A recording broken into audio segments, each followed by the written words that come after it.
What you very clearly saw in that video was Mubashir, an American citizen, tackled, handcuffed, taken into custody for no reason at all in clear violation of law and the Constitution of the United States for simply walking down the street and looking like he's Somali.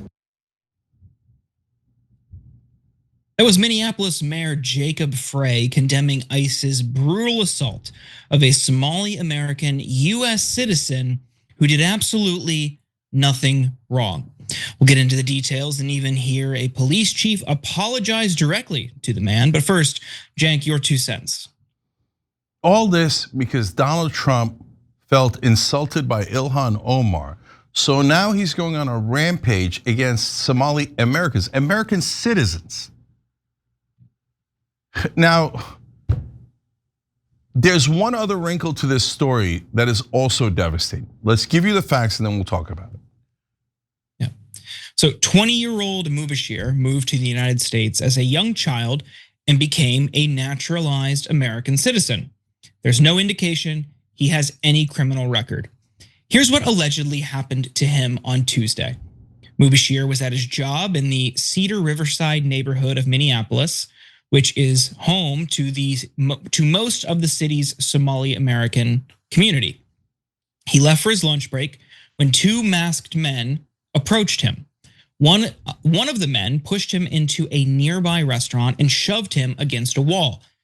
Mubashir says the agents didn't identify themselves and that he offered to show his passport multiple times. Nonetheless, they then dragged him out into the snow, where one agent put him into a chokehold. They forcibly arrested him as he was shouting, "I have my ID." The agents put him in an unmarked SUV and drove him to a federal building. The agents took him out of the vehicle and made him stand in the cold unless he consented to a face scan, so he finally did. Mubashir said that they refused his request for water or to warm his hands. Once inside the building, a staff member allowed him to turn on his phone and show his ID. That's when he was finally released. During a joint press conference yesterday, Mubashir spoke out about what happened to him. What happened to me cannot stay quiet.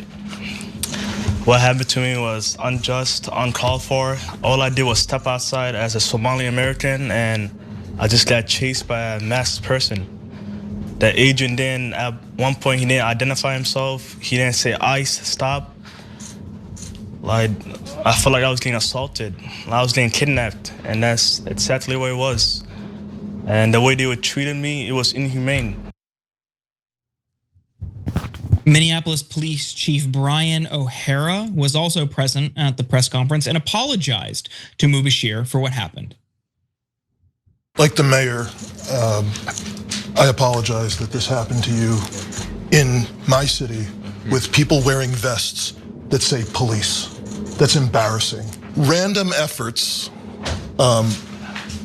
in which individuals who are, including individuals who are American citizens, are being stopped because they appear to be Latino or because they appear to be Somali is wrong.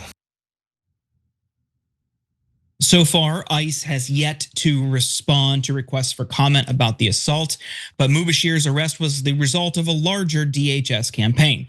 Last week, they announced the start of Operation Metro Surge, an immigration enforcement initiative in Minneapolis and St. Paul to theoretically go after undocumented immigrants and criminals. But Governor Tim Walz told Kristi Noem that multiple US citizens had now been detained or arrested by ICE agents in Minneapolis. The campaign was announced a day after Donald Trump made these vicious comments about Somali Americans. Somalians ripped off that state for billions of dollars, billions, every year, billions of dollars, and they contribute nothing. The welfare is like 88%. They contribute nothing. I don't want them in our country, I'll be honest with you. We're going to go the wrong way if we keep taking in garbage into our country. Ilhan Omar is garbage. She's garbage. Her friends are garbage. And they complain and do nothing but bitch. We don't want them in our country. Let them go back to where they came from and fix it. A few days later, he called Somalia a blank hole country and complained that we were taking immigrants from there rather than Norway or Denmark. Cenk, I wonder what he means by that. So look, I want to unite to fight against the establishment and corruption and the donor class and get our country back. But God, sometimes the right wing makes it so hard. You guys really agree with that? And I know the answer. Half of them or some percentage of them don't, but half of them definitely agree with that. And so what do you want us to do? Say, oh, okay, you're right. We minorities should be trampled upon. The fact that we're American citizens shouldn't matter. You should target people based on their race or ethnicity and say to agents, oh yeah, go attack Somalis in Minnesota. I don't care if they're Americans or they're not Americans. Who cares? Let's pick them based on their race. And then on top of that, just to be extra clear, say, well, if they were from Denmark or Norway, good white countries, then everything would be fine. But it's a dirty black country, Muslim country, whatever he thinks it is, right? So what do you want me to tell you? You want me to tell you that's fine? It's not fine. It's not fine. It's also deeply un-American. If you think America is just for white people, you never understood the point of the country. Have you ever read our Constitution? Do you understand what equality means? So if you say, no, well, I'm against equality, I just want people from Denmark and Norway, and I want to attack Somalis, including American citizens, well, you're by definition a racist, and you're by definition not an American. They should kick your ass out of the country. What do you mean, America's for white? What does that mean? What does that mean?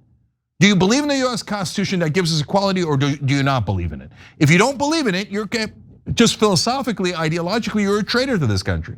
I'm not a weirdo like extremist, and that means treason and execution. No, none of that crap. It just means it sucks because I guess you don't really believe in this country. You want to live in a different country where you can attack people based on their race or background or nationality. There are countries like that. Maybe you should go live there because that's not here. When I see an American citizen getting attacked, I don't care where they're from. That's insane. That's disgusting. Great job by the mayor and the cops in that town, by the way, to actually stand up for our citizens, American citizens. And what are we attacking Somalia for? Because poor little Donald Trump got his feelings hurt by Ilhan Omar. What a bitch. What an unbelievable thin-skinned little, okay, we'll use right-wing parlance. Little girl hiding behind his skirt. Oh, Ilhan hurt my feelings. Attack all the Somalis. I don't care if they're Americans. Let's just be outwardly racist. Okay, look, a lot of Trump voters have turned on him. They realize he's not going to do anything for you. He says, does this help you in your daily life? To brutalize American citizens based on race and nationality or ethnicity?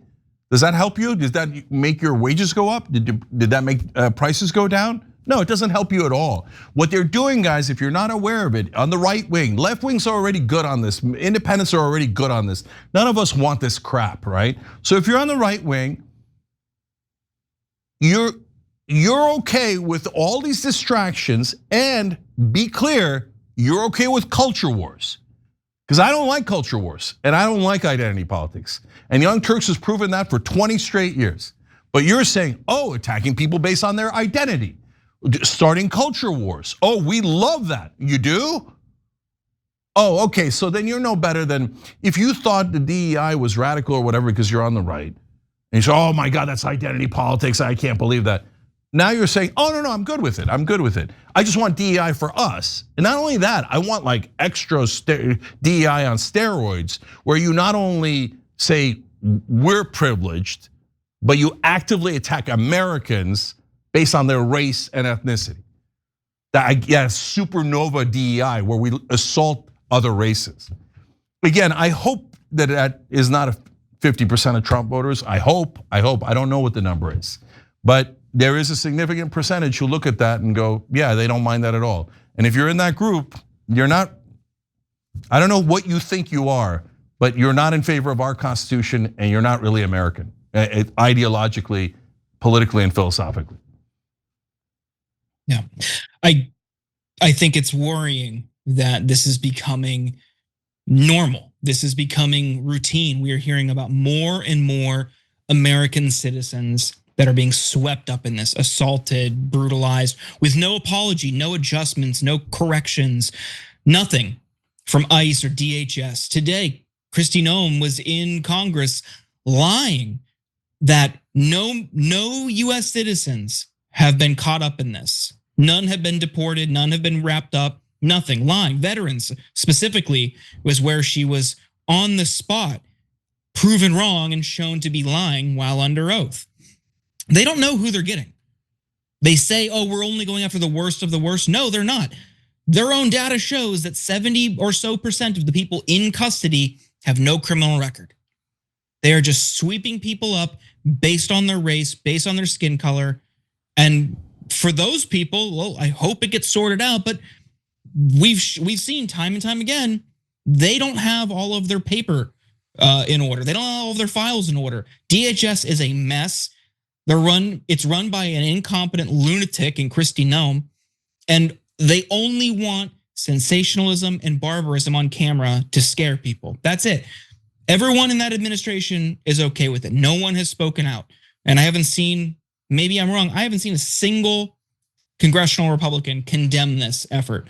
They always make excuses. They always lie and they justify it. And American citizens are getting swept up in this. It's disgusting. Yeah, and while you're distracted and while we're all distracted fighting over race again and identity again, the great American robbery continues. They gave away $4 trillion in tax cuts for the rich.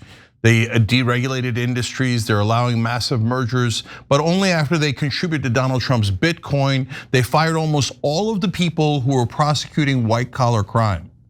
Why would you fire prosecutors and cops who are going after criminals?